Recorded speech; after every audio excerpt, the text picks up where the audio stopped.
राधे राधे। आप सभी का स्वागत है देवताओं की कहानी में। आज हम नारद मोह की कथा सुनेंगे। तो आइए शुरू करते हैं। शिव पुराण के अनुसार एक समय नारद जी ने तपस्या के लिए मन में विचार किया तथा हिमालय की एक सुंदर गुफा में तपस्या में स्थित हो गए।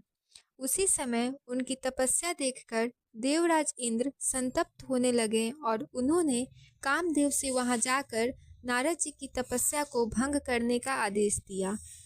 तब कामदेव ने अपनी संपूर्ण कलाओं से उनकी तपस्या में विघ्न डालने का प्रयत्न किया, परंतु वे सफल नहीं हुए।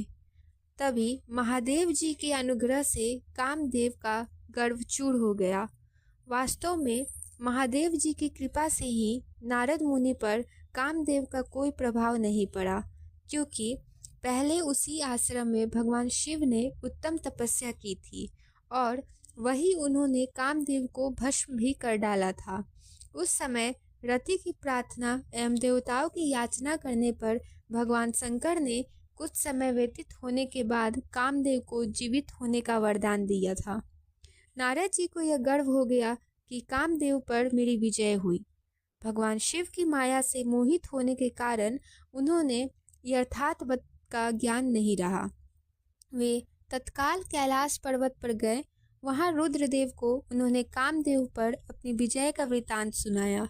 यह सब सुनकर भगवान शंकर ने नारद जी की प्रशंसा करते हुए भगवान श्री विष्णु के सामने इसकी चर्चा कदापि न करने की बात कही, परंतु नारद जी के चित्त में मद का अंकुर जम गया था। इसलिए नारद जी ने वहां से विष्णु लोक जाकर भगवान विष्णु से अपना सारा वृतांत अभिमान के साथ कह सुनाया। नारद मुनि का अहंकार युक्त वचन सुनकर भगवान श्री विष्णु ने यथार्थ बातें पूर्ण रूप से जान ली। नारद जी की प्रशंसा करते हुए भगवान श्री विष्णु ने कहा, आप तो निष्ठिक ब्रह्मचारी हैं तथा सदा ज्ञान वैराग्य से युक्त रहते हैं, फिर आप में काम विकार कैसे आ सकता है। तब विष्णु जी की यह बात सुनकर नारद जी का मन प्रसन्न होकर वहां से चले गए।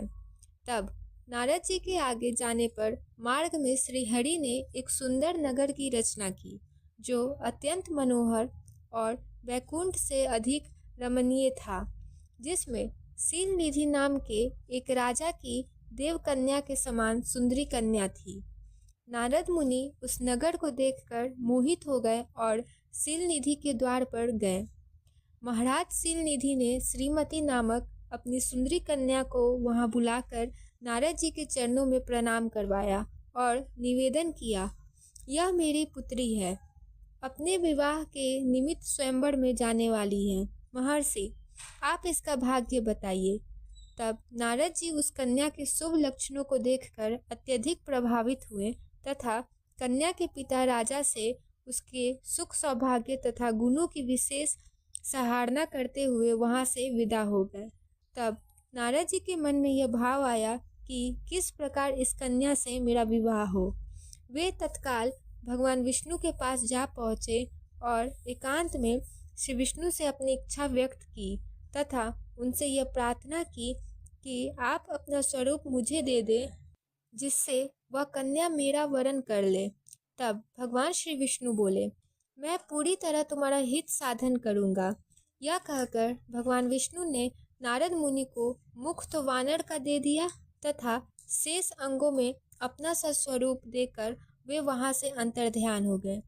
इस रहस्य से अनभिज्ञ नारद जी स्वयंवर में पहुंचे। सुलक्षणा राजकुमारी स्वयंवर के मध्य भाग में खड़ी होकर अपने मन के अनुरूप वर का अन्वेषण करने लगी। तब नारद का वानर सा मुख देखकर वह कुपित हो गई और उनकी ओर से दृष्टि हटाकर अपने मनवांछित वर को ढूंढने लगी। उसी समय राजा का वेश धारण कर विष्णु वहां आ पहुंचे।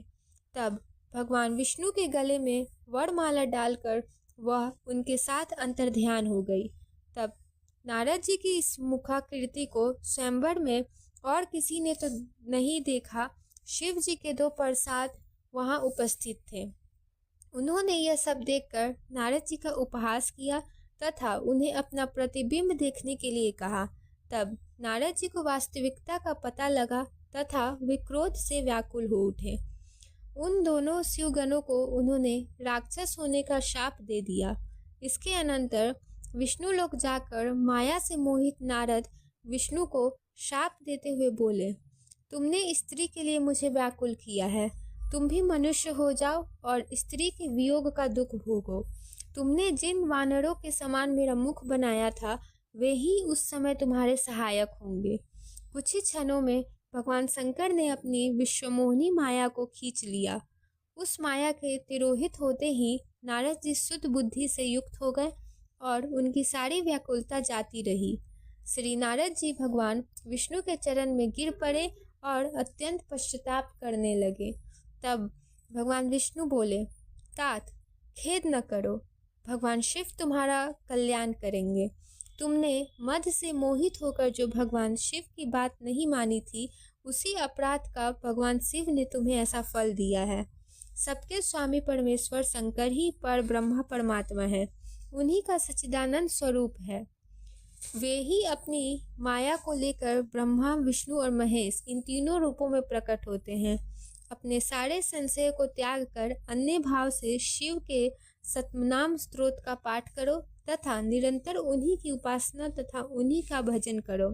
भगवान शंकर की उपासना से सभी प्रकार के पातक एवं दोष समाप्त हो जाते हैं। इस प्रकार प्रसन्नचित भगवान श्री विष्णु नारद मुनि को उपदेश देकर वहां से अंतर्ध्यान हो गए। तो बोलिए श्री विष्णु भगवान की जय, भोलेनाथ की जय।